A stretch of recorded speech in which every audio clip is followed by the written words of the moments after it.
우리 다 함께 일어나셔서 찬송가 26장 구세주를 아는 이들 우리 찬양하심으로써 주일 예배를 하나님 앞에 올려드리겠습니다.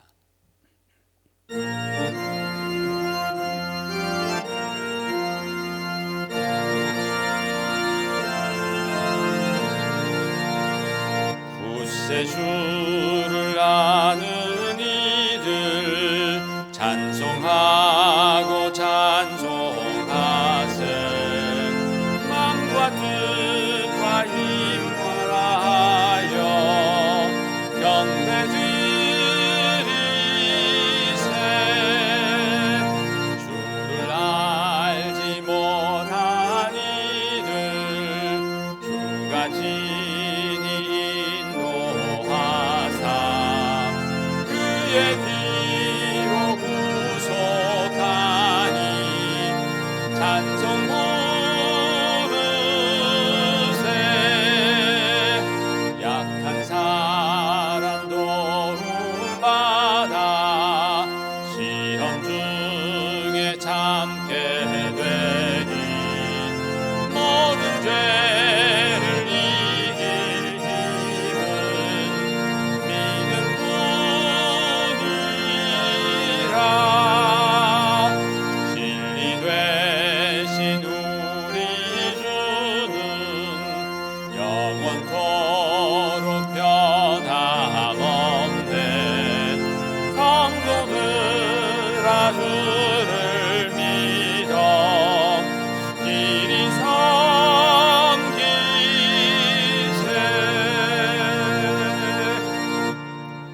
여호와여, 내가 깊은 곳에서 주께 부르짖었나이다.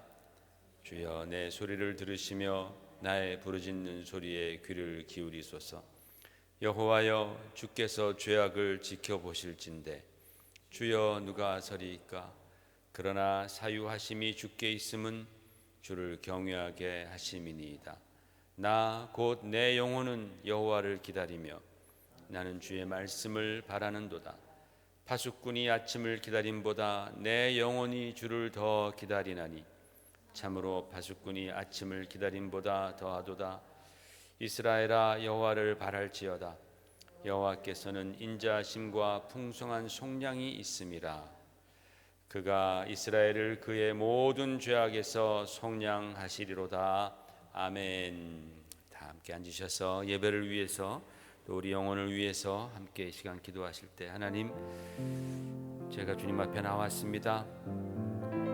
상하고 또 연약한 심령 가지고 나왔습니다. 주님께서 긍휼히 여겨주시옵소서. 예배를 받아주시옵소서. 믿음을 주시옵소서. 예수 그리스도의 십자가의 공로를 의지하는 예배 될 수 있도록 이 시간 다 같이 함께 기도하겠습니다. 아버지 하나님, 감사합니다. 오늘도 주님 앞에 이렇게 상하고 연약한 심령들 나왔습니다. 아버지, 주님 바라보고 나왔습니다. 하나님 은혜가 필요하고 능력이 필요하고 있습니다.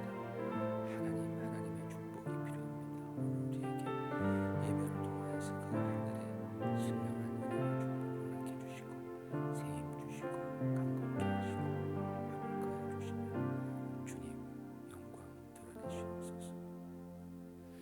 할렐루야. 하나님 아버지, 주님의 사랑과 은혜에 감사와 찬송을 올려드립니다. 지난 한 주간 동안도 주님의 은혜 가운데 우리를 지켜 보호하셨다가 이렇게 우리가 예배하면서 하나님께로 나아갈 수 있도록 주여 이전에 불러 모아주시고 또 온라인 예배로 하나님께서 은혜를 베푸시는 줄 믿습니다. 아버지 하나님, 오늘 예배드리는 모든 성도들 심령 가운데에 성령의 놀라운 역사가 임하사 우리가 예수 그리스도를 바로 알게 하시며 하나님 아버지께 온전한 예배와 경배를 드릴 수 있도록 주여 인도하여 주시옵소서. 예배에 성공하는 무리가 되게 하여 주시옵소서. 우리가 예배에 성공하여 주님을 만나 배울 때에 우리의 심령에 참으로 큰 놀라운 역사가 있을 줄 믿사오니 하나님 아버지, 오늘 예배를 통하여서 우리가 주님 앞에 더 나아가고 더 우리가 겸손하게 엎드려지는 그러한 복되고 귀한 예배가 되도록 주여 축복해 주시옵소서. 예수님 이름 받들어 간절히 기도 올리옵나이다. 아멘. 전능하사 천지를 만드신 하나님 아버지를 내가 믿사오며 그 외아들 우리 주 예수 그리스도를 믿사오니 이는 성령으로 잉태하사 동정녀 마리아에게 나시고 본디오 빌라도에게 고난을 받으사 십자가에 못 박혀 죽으시고 장사한 지 사흘 만에 죽은 자 가운데서 다시 살아나시며 하늘에 오르사 전능하신 하나님 우편에 앉아 계시다가 저리로서 산자와 죽은 자를 심판하러 오시리라. 성령을 믿사오며 거룩한 공회와 성도가 서로 교통하는 것과 죄를 사하여 주시는 것과 몸이 다시 사는 것과 영원히 사는 것을 믿사옵나이다. 아멘.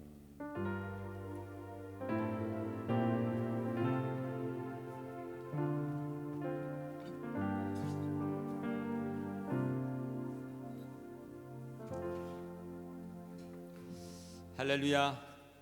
오늘도 우리 주님 앞에 나오신 여러분들 주의 이름으로 여러분도 축복하고 오늘 예배 가운데에 또 하나님의 또 놀라운 섭리가 임하시기를 원합니다. 여러분, 우리가 이와 같이 주님 앞에 나와서 예배드리는 것은 우리가 주님을 의지하기 때문인 줄로 믿습니다.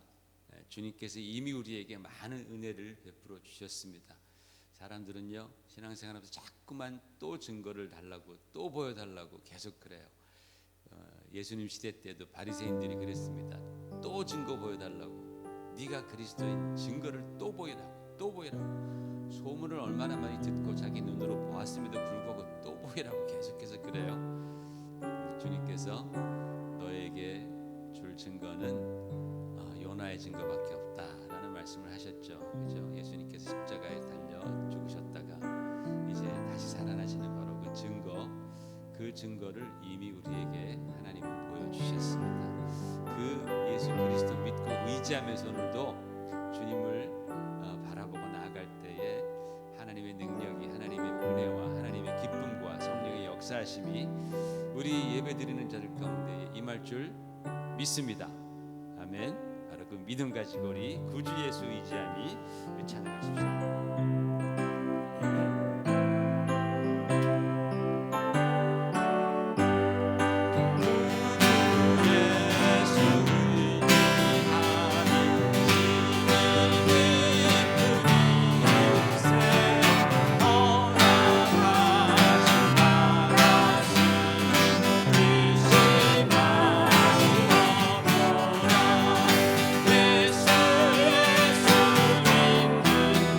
예수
자신을 버리심으로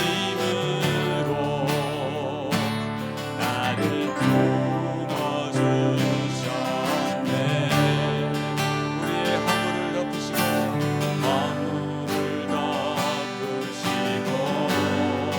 할렐루야 용납하시는 사랑 놀라운 주님의 사랑 내 맘을 녹이시네. 주 사랑해요 진정 감사해요. 나를 생각하신 모든 주님만을 내 삶을 다해주만 바라보며 주를 위해 섬기며 살리. 주님 사랑해요 주님 경배해요. 내겐 오직 주만 유일하신 사랑 내 모든 것 주께 다 나누리며 한 마음으로 주 위해 살리.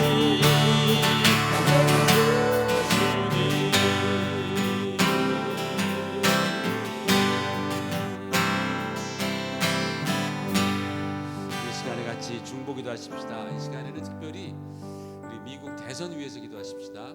사실 이 미국 대선이 미국만의 문제가 아닌 것 같아요. 온 세상이 지금 다 이 미국 대선을 주목하고 있습니다. 한국에서도 신문을 보면 자기 나라 대통령도 아닌데 뭐 이렇게 말이 많은지 가만히 보면은 정말 미국 대선이 정말 전 세계에 미치는 영향이 너무나 크구나라는 것을 깨닫게 됩니다. 그래서 우리가 미국 대선 위해서 기도해야 될 것 같습니다. 내일 모레 이제 투표가 있는데 하나님께서 역사해 주시고 하나님의 뜻에 합당한 그러한 지도자가 선출될 수 있도록 도와주시옵소서. 하나님을 경외하고 두려워하는 자, 또 정말 성경 말씀 그 말씀을 따르려는 자가 될 수 있도록 하나님 역사해 달라고 우리 기도하십시다. 또 여러 가지 많은 문제들이 있습니다. 이것이 끝난 다음에 무슨 또 폭동도 있을 것이라는 등 사회적인 많은 불안들이 있는데 하나님 참으로 주님의 강권하는 능력으로 정말 이 사회가 안정될 수 있도록 대선 이후에 정말 정치적, 사회적, 경제적으로 안정될 수 있도록 하나님 도와달라고 이 시간 같이 기도하십시다. 이것이 정말 이 미국과 또 전 세계에 많은 영향을 미친다라는 것을 우리가 다시 한번 생각하면서 기도하겠습니다. 하나님 아버지 주여 우리가 미국 땅에 살면서 이제 내일 모레 이제 미국 대선을 맞이하게 됩니다. 주여 정말 나라가 나뉘어 있습니다. 공화당, 민주당, 서로 이렇게 나뉘어 있습니다. 서로 나뉘어 있는데 하나님 아버지 정말 주님을 경외하고 주님의 말씀을 따르고 정말 결단하는 정말 하나님을 두려워하는 자 주여 정말 그러한 하나님께서 기뻐하시는 자가 대통령이 될 수 있도록 하나님 도와주시옵소서. 이것이 미국만의 문제가 아니라 전 세계의 문제인 것으로 그렇게 이제 알고 있습니다. 아버지 하나님 정말 주님께서 우리를 불쌍히 여겨주시옵시고 긍휼히 여겨주셔서 이 마지막 때에 주님 원하시고 기뻐하시는 지도자가 나올 수 있도록 하나님 아버지 인도하여 주시기를 원합니다. 아버지 하나님 대선 이후에 여러 가지 또 많은 심각한 사회 문제들이 이제 또 대두되고 있사오니 아버지 하나님 그 모든 사회적인 불안이 다 없어지게 하여 주시옵시고 주여 사회적으로 경제적으로 정치적으로 그리고 또한 종교적으로 아버지 하나님 모두가 다 평안 가운데 하나님의 뜻을 받들고 나아갈 수 있도록 아버지 하나님 협력할 수 있도록 주님 도와주시기를 원합니다. 주여 코로나 바이러스도 속히 진정할 수 있도록 주님 도와주심으로 말미암아 아버지 하나님이 마지막 시대에 주여 우리 그리스도인들 정말 하나님을 의지하고 기도하며 하나님을 아버지 하나님을 붙들고 바라보고 나아갈 때 주여 주님의 역사하시는 손길을 볼 수 있도록 하나님 축복하여 주시옵소서. 하나님께서 은혜 베풀어 주시기를 간절히 빌고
시간 임태영 집사님 기도문으로 함께 기도하시겠습니다.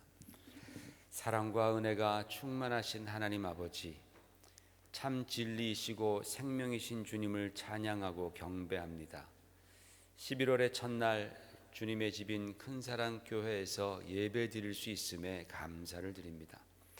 교회 모인 성도들과 온라인으로 예배하는 성도들 모두 성령님 함께 하셔서 이 시간 온전한 예배가 드려지기를 원합니다. 오직 주님만을 사랑하고 높이는 예배의 시간이 되게 해 주시옵소서. 지난 한 주도 주님의 자녀로 살지 못하고 많은 죄를 지었음을 고백하고 회개합니다. 모든 것들에 감사하지 못했고 암울한 뉴스들에 대한 두려움과 팬데믹으로 인해 마음껏 모이지 못하는 불편 때문에 세상을 탓하고 주님을 원망했던 저희들의 죄를 내려놓고 주님께 용서를 구하옵나이다. 이 예배를 통해 다시는 죄 짓지 않고 새롭게 주님의 자녀로 거듭나기를 기도합니다. 전 세계 4,500만, 미국 900만 명 코로나의 확산이 연일 최고치를 경신하고 있습니다. 이슬람 극단주의자들의 프랑스 테러, 11월 3일 미국 대선으로 인해 미국 내의 계층, 인종, 정치적 견해로 인한 갈등이 나타나고 있습니다. 주님, 역사해 주셔서 백신 치료제가 개발되고 하루빨리 코로나 사태가 끝날 수 있기를 간절히 기도합니다. 모든 사람들이 내 이웃을 사랑하라는 성경 말씀처럼 서로 사랑하고 화합하는 세상이 되기를 기도합니다. 고난은 하나님께서 우리를 정결케 하고 구원하기 위해 준비하신 것이고 우리에게 주시는 은혜임을 깨닫습니다. 어려움 속에서 우리를 사랑하시는 주님의 은혜와 사랑의 메시지를 찾기를 기도합니다. 지금의 어려운 상황으로 실족하지 않고 오히려 우리를 더욱 연단하여 우리 안에 있는 모든 불순한 것들을 없애고 정금같이 단련되는 계기를 만들 수 있도록 기도합니다. 이 예배를 통해 우리의 주인이시고 구원자이신 주님을 온전히 알기를 원합니다. 유일하시고 거룩하신 주님, 우리의 생명이 되시는 주님, 반석이신 주님, 우리를 심판하시고 통치하시는 주님, 그리고 우리를 구원하시는 주님을 온전히 믿고 의지하는 저희들 되기를 기도합니다.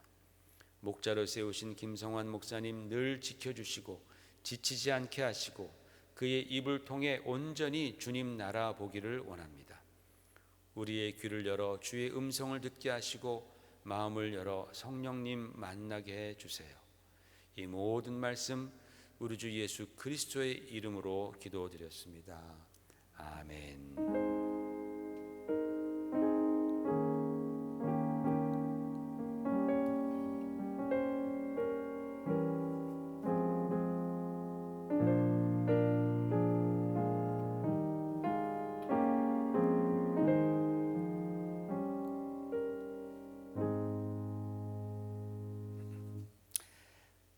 이 시간 또 헌금하는 시간입니다. 우리 또 온라인 하신 예배 드리시는 분들은 또 이 시간에 헌금하시고요. 교회 소식을 보겠습니다. 우리 미국 대선이 이제 이틀 앞으로 다가왔죠. 여러분 대선 위해서 기도해 주시고 우리 교회에서 우리 교단에서 온 거예요. 그래서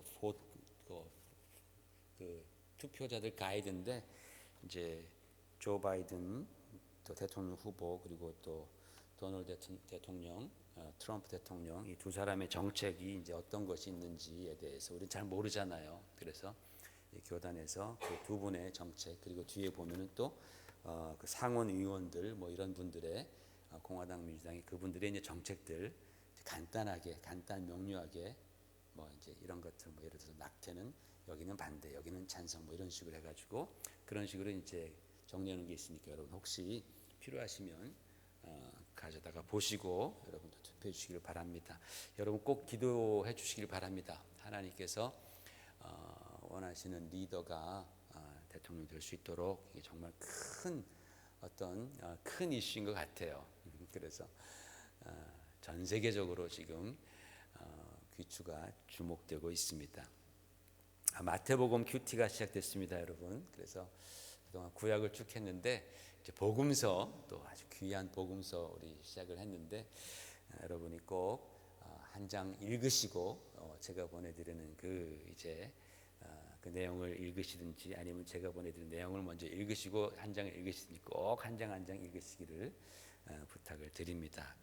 큰 태산이 될 줄로 믿습니다. 올해 추수감사절 예배는 11월 22일에 드립니다. 우리 같이 잠깐 헌금 위해서 기도하겠습니다. 아버지 하나님 고맙습니다. 이렇게 또 주의 은혜 가운데에 하나님께 나와 예배드리는 모든 성도들 주님 지난 한 주간 동안도 복 주셔서 우리가 건강하고 또 생업을 유지하며 살 수 있도록 인도하심 감사드립니다. 오늘 이렇게 우리가 주 앞에 나와 귀한 물질로 하나님을 섬깁니다. 이 헌금에 축복해 주심으로 아버지 하나님 이 물질이 주님의 뜻을 위해서 주의 영광이 드러나며 영혼을 살리며 하나님의 나라를 확장하고 견고케 하는 그러한 물질이 되게 하여 주시옵소서. 아버지 하나님 정말 우리가 갖고 있는 물질들 중에서 얼마나 많은 것들 정말 세상에서 썩어질 것 위해서 사용합니까? 그 중에 얼마를 우리가 떼어서 썩지 아니할 것을 위하여서 드립니다. 그 드림에 기쁨 있게 하여 주시고 확신 있게 하여 주시옵시고 믿음으로 드릴 때마다 하나님 아버지 주여 우리의 인생 가운데에 놀라운 하나님의 축복의 손길이 임하기를 원합니다.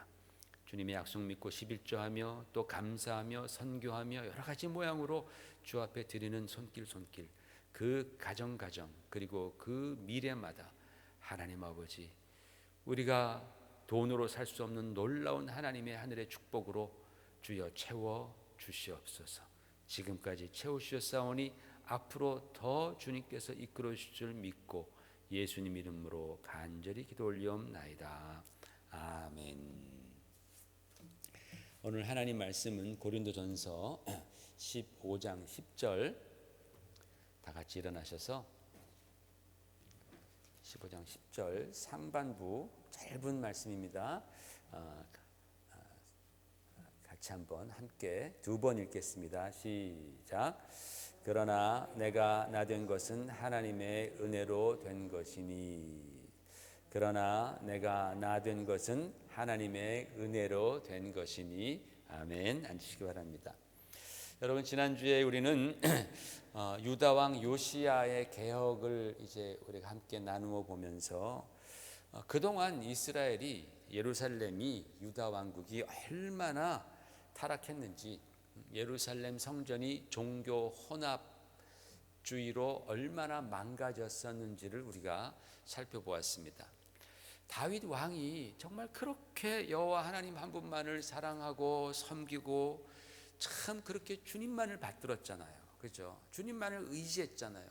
근데 그 순수한 신앙과 그 하나님께 대한 열정이 그가 죽고 나서 채 20년을 못 가는 거예요. 채 20년을 못 갑니다. 여러분, 이게 남 얘기가 아니다라는 것을 우리는 깨달아야 합니다.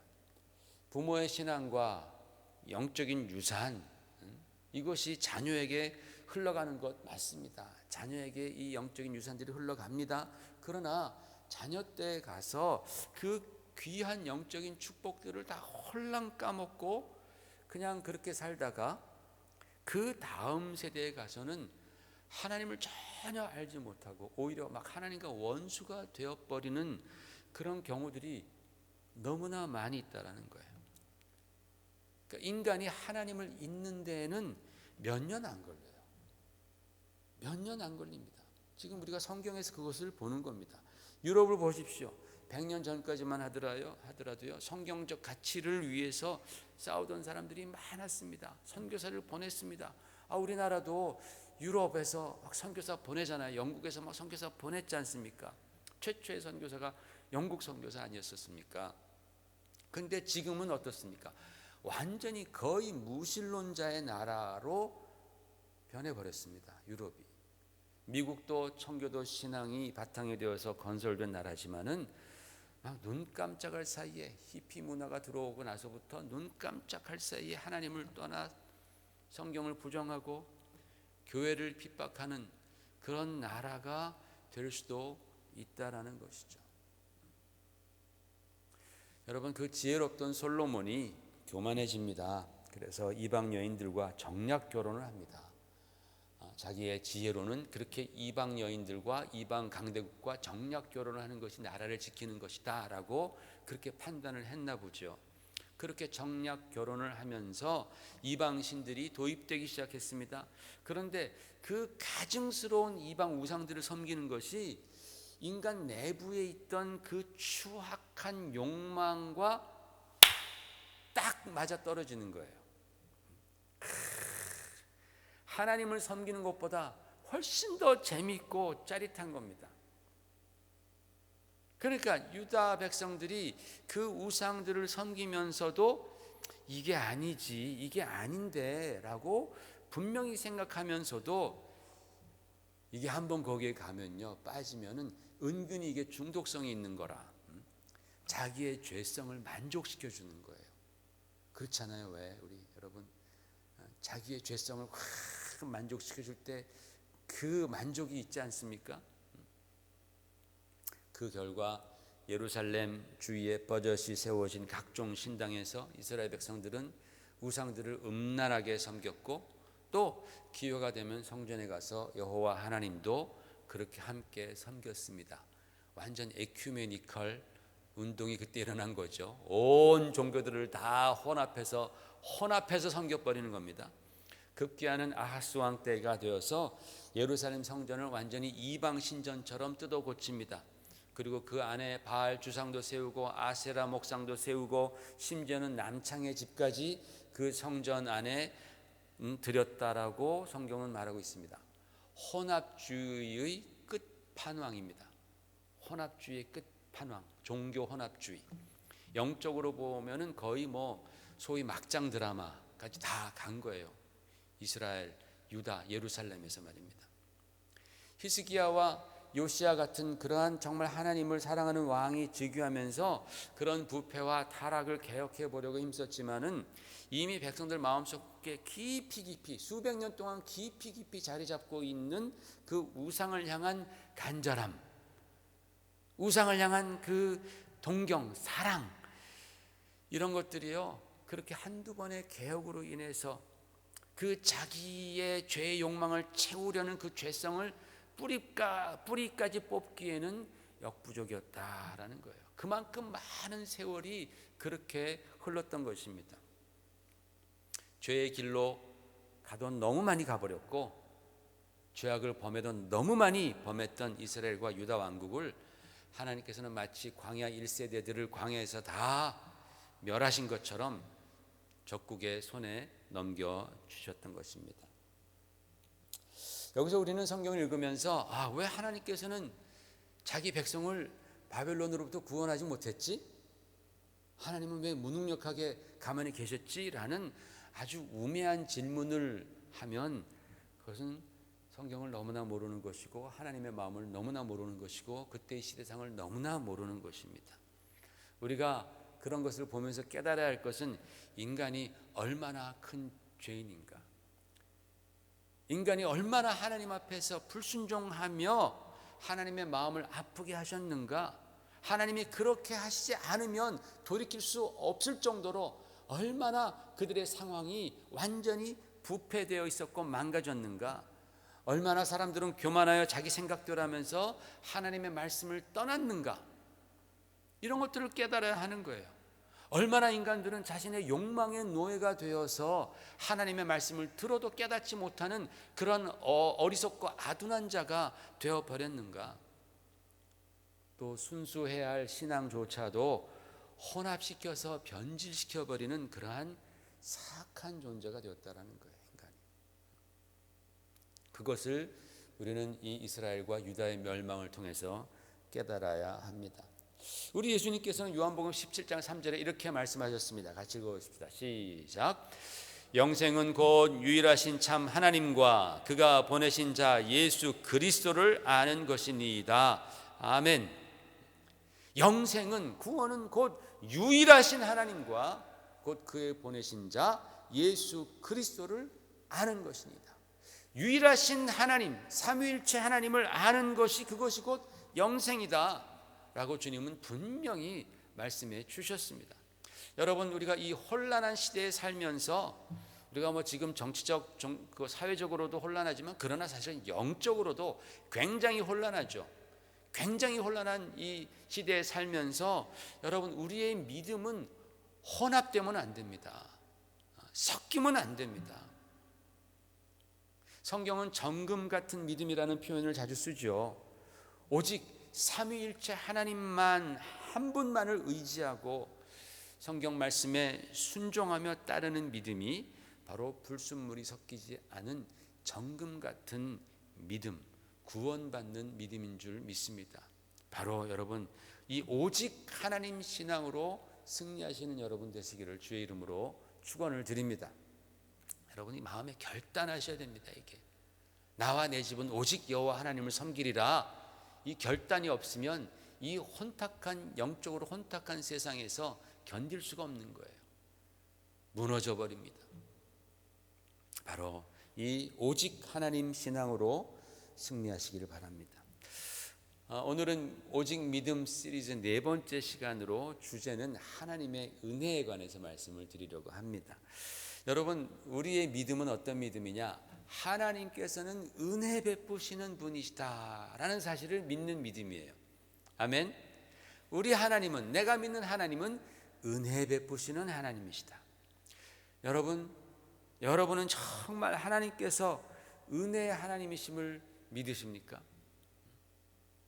정말 그래서 그 하나님의 은혜를 날마다 기억하고 그 주님의 은혜를 순간순간 내가 의지하면서 언제나 그 은혜에 감사하며 살고 있습니까, 여러분? 그게 정말 내가 하나님은 은혜의 하나님이다라고 믿는 사람의 삶인 거예요. 혹시 여러분의 삶이 힘들고 지치고 낙심될 때에 그 하나님의 은혜를 잊어버리지는 않았습니까?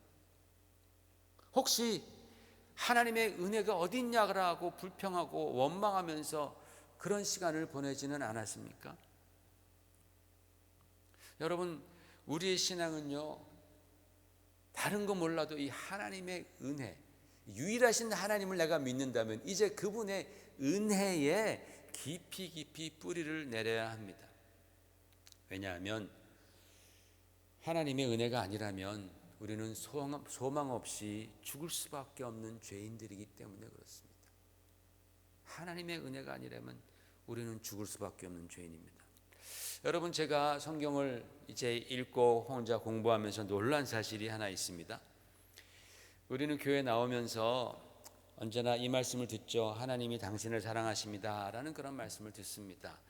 우리가 제일 많이 알고 또 좋아하는 암송하는 그런 성경 구절도 요한복음 3장 16절 하나님이 세상을 이처럼 사랑하사, 그 말씀을 우리가 좋아합니다. 그래서 우리는 무조건 하나님은 사랑의 하나님이시다라는 사실을 믿어 의심하지 않습니다. 그런데 여러분, 성경을 읽어보면요, 하나님께서 우리를 사랑하신다라는 말씀이 그렇게 쉽게 나온 얘기가 아니라는 것을 알 수 있습니다.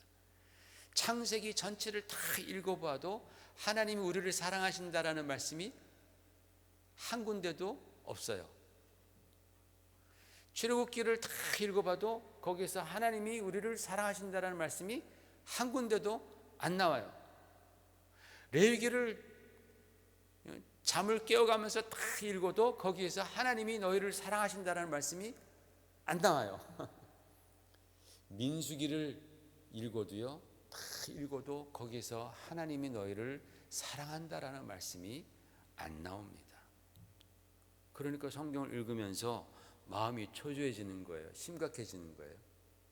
그러다가 신명기에 가서야 비로소 모세가 광야 2세대를 가르치면서 하나님께서 내 조상들을 사랑하셨다라고 말씀하는 거예요. 우리 신명기 4장 37절 보십시다. 시작. 여호와께서 내 조상들을 사랑하신 고로 그 후손이 너를 택하시고 그 권능으로 친히 인도하여 애굽에서 나오게 하시며 라고 했습니다. 여기가 처음으로 하나님께서 인간들을 사랑하셨다라고 기록된 구절입니다.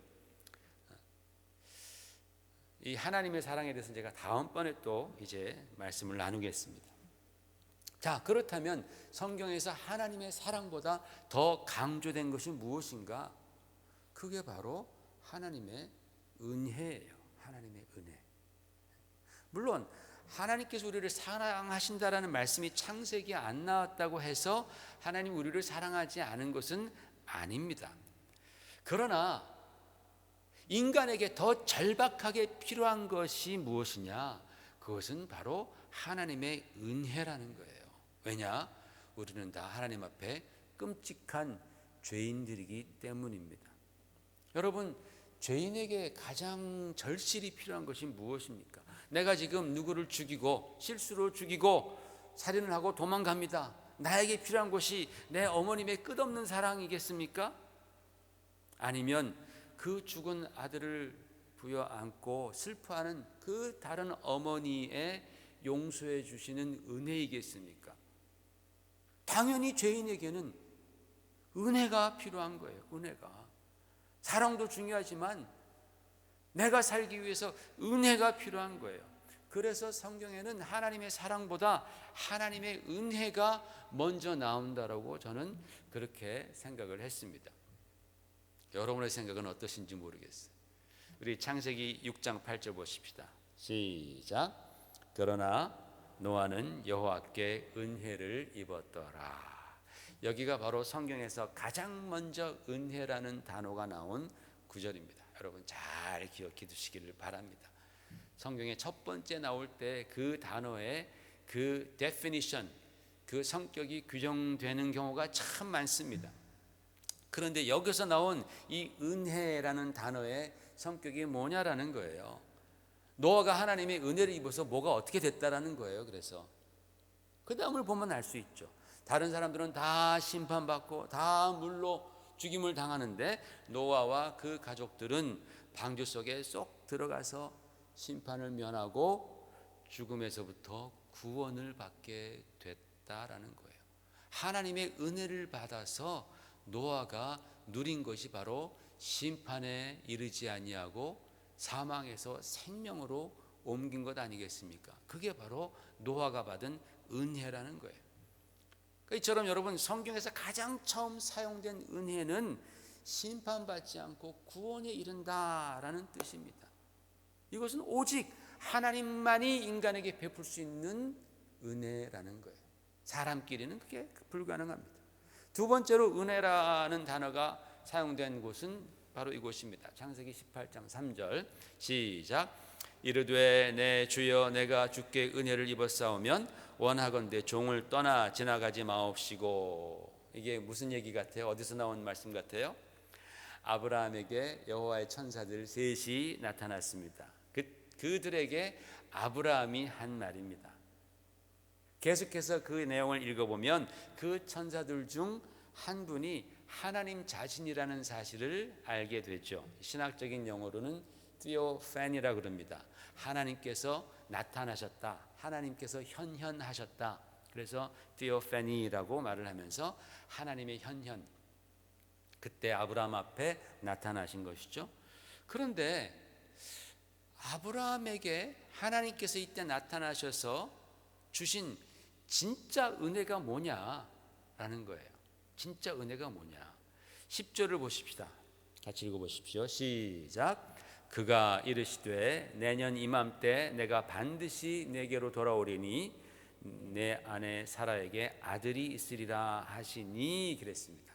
하나님께서 아브라함에게 하신 말씀입니다. 여러분, 여기서 성경이 말씀하는 은혜는 뭐냐? 아들을 주시겠다라는 그 약속의 말씀인 것입니다.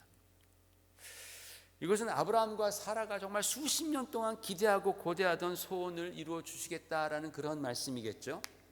그런데 지금 이 두 노부부는요, 절대로 아들을 가질 수 없는 그런 상태였습니다. 그러나 그럼에도 불구하고 불가능한 가운데에서도 하나님께서는 그들에게 은혜를 베푸셔서 그들의 소원을 이루어 주시겠다라는 겁니다. 이것이 바로 하나님께서 우리들에게 베풀어 주시는 은혜라는 것이죠. 사람들이 줄 수도 없고 할 수도 없는 그런 불가능에서 가능케 하시는, 바로 그것을 주시는 분이 하나님이십니다.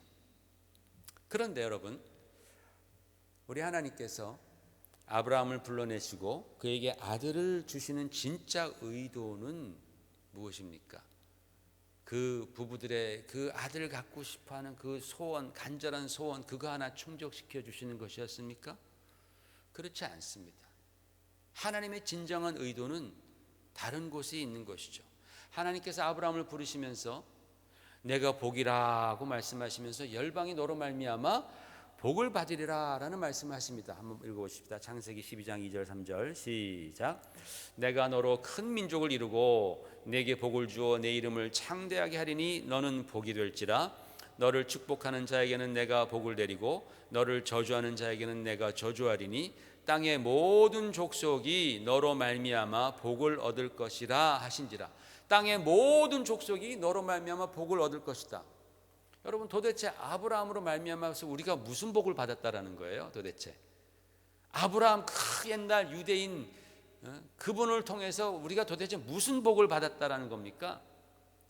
사도 바울은 거기에 대해서 갈라디아서 3장 14절에 이렇게 대답합니다. 시작.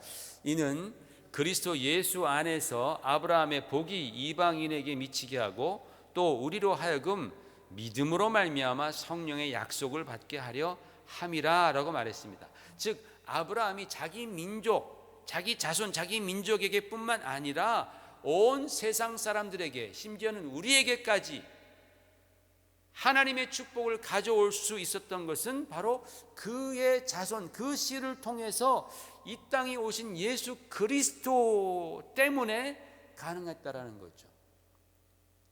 그를 통해서 이 땅에 보내시기로 하신 그 예수 그리스도, 그분 때문에 우리에게까지 하나님의 축복이 임했다라는 겁니다. 그러므로 하나님께서 아들 이삭을 통해서 아브라함에게 주신 그 은혜는 한 개인이나 또는 한 가정이나 그 민족, 한 개인이나 가정의 소원을 이루어 주시는 것보다 훨씬 더 크고 높은 차원의 은혜라는 거예요. 즉 인류를 구원하시는 하나님의 은혜입니다. 이것이 바로 죄인된 우리에게까지 미치는 은혜이고, 아브라함이 우리에게 가져다 준 축복입니다. 그러니까 여기 두 번째 은혜라는 단어에서도 마찬가지로 구원하시는 하나님의 은혜라는 그 의미가 들어가 있습니다. 세 번째로 창세기에 나온 은혜라는 단어는 창세기 19장에 나옵니다. 같이 한번 읽으십시다. 시작. 주의 종이 주께 은혜를 입었고 주께서 큰 인자를 내게 베푸사 내 생명을 구원하시오나 내가 도망하여 산에까지 갈 수 없나이다. 두렵건대 재앙을 만나 죽을까 하나이다. 보소서 저 성읍은 도망하기에 가깝고 작기도 하오니 나를 그곳으로 도망하게 하소서. 이 작은 성읍이 아니니까 내 생명이 보존되리이다 라고 말합니다. 누구 말입니까? 롯이 말하는 겁니다. 소돔과 고모라가 이제 불과 유황으로 멸망을 당할 때에 하나님께서 롯과 그 가정을 이제 거기서 끄집어내실 때에 롯이 한 말입니다. 여기서도 롯이 간청한 은혜는 뭐예요? 심판을 면하게 해주시고 구원을 이루어 달라라는 그런 내용입니다. 그 간청대로 하나님께서는 롯에게 은혜를 베푸셔서 유황과 불의 심판으로부터 안전하게 도망을 쳐 생명을 얻도록 해주셨습니다. 여러분, 이렇게 창세기에는요 하나님의 사랑보다는 하나님의 은혜가 더 강조되어 나타납니다. 출애굽기도 마찬가지고 계속해서 하나님의 은혜가 계속해서 강조되어서 나타나는 거예요. 여러분, 이것은요 하나님 앞에 범죄하고 심판받을 것을 두려워하고 있는 그 인간들을 향한 하나님의 배려라고 말할 수 있습니다. 왜냐하면 죄인된 인간에게 가장 먼저 필요한 것은 은혜이기 때문에 그래요. 죄인된 우리들에게 가장 먼저 필요한 것은 바로 하나님의 은혜입니다. 하나님의 은혜를 내가 받느냐 못 받느냐, 죄인된 내가 하나님의 은혜를 받느냐 못 받느냐, 이것은 바로 내가 사느냐 죽느냐의 문제라는 거예요. 내가 영원한 형벌에 들어가느냐 아니면 용서함 받느냐, 바로 이 문제라는 거예요. 여러분, 하나님은 다 사랑하십니다. 죄인도 사랑하세요. 우리에게 필요한 것은 바로 하나님의 은혜라는 거예요. 아무리 우리가 삐까번쩍한 그런 인생을 살아도 하나님의 은혜를 받지 못하면 그런 인생은 지옥 가는 인생입니다. 영원한 형벌 가운데 들어가는 인생입니다. 그러나 이 땅에서 때로는 서러움이 있고 아픔이 있고 고통이 있고 또 힘듦이 있다 할지라도 내가 하나님의 은혜를 받은 사람이라면, 내가 그 하나님의 은혜를 받았음을 내가 깨닫는다면 이 생 이후에는 반드시 영생하게 될 것이고 하나님께서는 우리를 하나님이 계신 천국으로 이끄실 줄 믿습니다. 할렐루야. 은혜 받은 자들만이, 하나님의 은혜를 받고 은혜를 깨달은 자들만이 누릴 수 있는 축복이 있는 거예요. 그러므로 사랑하는 성도 여러분, 하나님의 은혜를 믿으시기를 바랍니다. 하나님의 은혜를 붙드시기를 바랍니다. 무슨 일이 있어도 여러분 하나님의 은혜를 믿고 붙들어야 되는 거예요. 아, 진짜 나 같은 죄인에게도 하나님은 은혜를 베풀어 주시는구나. 내가 하나님 앞에 또 넘어지고 쓰러졌는데도 하나님께서 나에게 은혜를 베푸시사 손을 내밀어 주시는구나, 용서해 주시는구나, 나를 받아주시는구나. 이 사실을 믿는 것이 바로 우리 믿음의 본질입니다. 하나님의 은혜, 이것이 우리에게 있어서는 큰 위로가 되는 거예요. 그런데 여러분, 바로 이 하나님의 은혜의 정점에 뭐가 있어요? 바로 예수 그리스도의 십자가가 있는 거예요. 하나님의 은혜의 정점에 예수 그리스도의 십자가가 있습니다. 그래서 노아에게 베푸신 은혜도, 아브라함에게 베푸신 은혜도, 롯에게 베푸신 은혜도, 모든 사람들에게 베푸신 하나님의 그 은혜가 예수 그리스도의 십자가로 완성이 되는 거예요. 예수님의 십자가가 없었더라면 그 은혜는 완성이 안 되는 거예요. 그러나 예수님께서 십자가를 지심으로 그 하나님의 은혜를 완성해 주셨습니다. 어떻게 그래요? 바로 예수께서 우리 죄인들의 죄악을 그분이 담당해 주셨기 때문입니다. 그래서 기독교는 다른 종교와 특별한 것이 바로 은혜라는 거예요. 하나님께서 직접 우리의 죄를 담당하심으로 말미암아 하나님의 은혜를 완성하셨습니다. 그러므로 우리는 하나님만이 우리에게 은혜 베푸시는 줄 믿는 거예요. 그러므로 우리는 예수께로 갈 때만이 우리에게 구원의 길이 있는 줄 믿는 거예요. 아멘이십니까 여러분?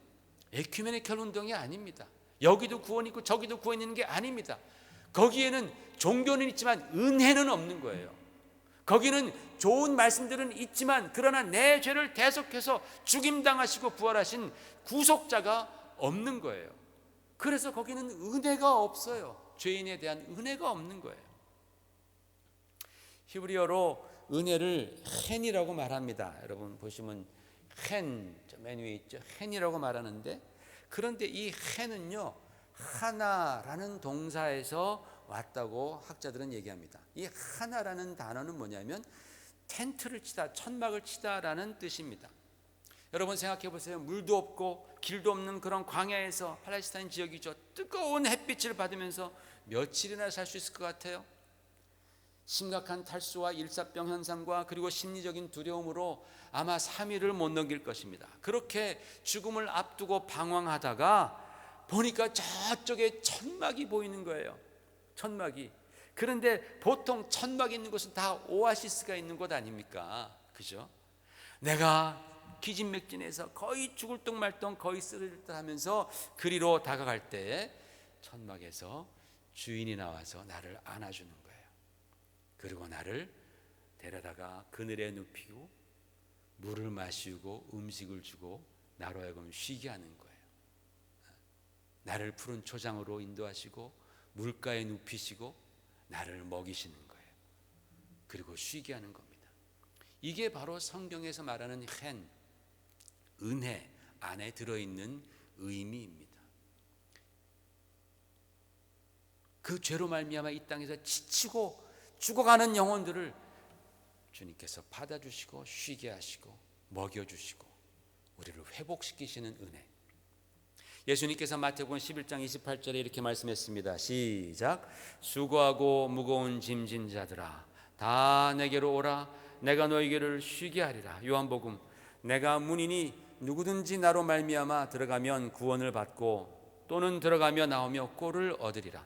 도둑이 오는 것은 도둑질하고 죽이고 멸망시키라는 것뿐이요 내가 온 것은 양으로 생명을 얻게 하고 더 풍성히 얻게 하려 하는 것이라. 우리 하나님께서는 예수 그리스도 안에서 언제나 우리에게 은혜 베푸시는 하나님이십니다. 내가 아무리 비천한 모습이고 내가 아무리 죄악된 모습이라 할지라도 여러분 하나님의 은혜를 믿고 붙드시기를 예수 이름으로 축원을 드립니다. 우리의 신앙의 승리, 우리의 축복된 인생의 비결이 어디 있느냐? 바로 이 하나님의 은혜를 붙드는 거예요. 하나님의 은혜 안에 거하는 거예요. 그렇기 때문에 여러분 내가 좀 어떤 때는 뻔뻔해 보여도 주님의 은혜, 이 십자가의 은혜를 포기하면 절대로 안 되는 거예요. 마귀는 너 뻔뻔하다, 포기해라. 마귀는 계속해서 유혹하지만 우리는 다른 것 다 포기해도 내가 하나님의 은혜만은 포기할 수 없습니다. 그 은혜를 우리는 포기할 수 없는 거예요. 그런데 여러분 놀라운 사건은요, 사실은요, 내가 그 하나님의 은혜를 포기하지 않고 붙들고 있으면 그 은혜가 우리를 회복시켜 주는 줄 믿습니다. 하나님의 은혜 안에는요 치료제가 있는 거예요. 그게 사랑인 거죠. 하나님의 사랑. 그래서 여러분 우리도 사도 바울처럼 나의 나된 것은 하나님의 은혜입니다 라고 고백하면서 하나님께 영광 돌리시는 여러분 되시기를 주의 이름으로 축원을 드립니다. 같이 기도하겠습니다. 아버지 하나님 고맙습니다. 오늘 이렇게 또 주 앞에 귀한 말씀 들으며 샘을 얻습니다. 오늘 말씀으로 받은 이 귀한 은혜를 우리가 포기하지 아니하고 붙들고 나아가는, 그리하여 승리하고 회복하는 우리 성도들 되도록 역사해 주시옵소서. 예수 이름으로 기도 올리옵나이다. 아멘. 다 같이 일어나셔서 하나님의 은혜 찬양하시고 예배를 마치겠습니다.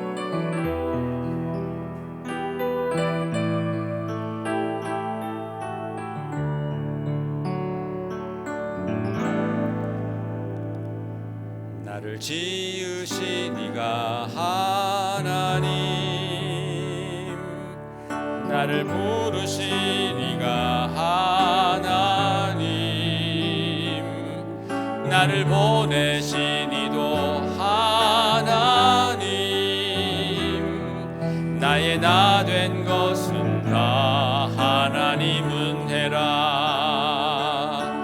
나의 달려갈 길 다 가도록, 나의 마지막 호흡 다 하도록,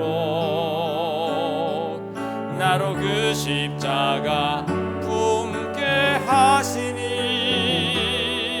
나의 나 된 것은 다 하나님 은혜라. 한량없는 은혜, 갚을 길 없는 은혜, 내 삶을 내워 사는 하나님의 은혜. 나 주저함 없이 그 땅을 밟음도 나를 붙드시는 하나님의 은혜. 지금은 우리에게 은혜 베푸시는 주 예수 그리스도의 놀라우신 은혜와 하나님의 그 극진하신 사랑하심과 성령의 감화 감동 교통하심이 오늘 예배드린 모든 사랑하는 성도들 머리 위에와 가정 위에 지금부터 영원히 함께 있을지어다. 아멘.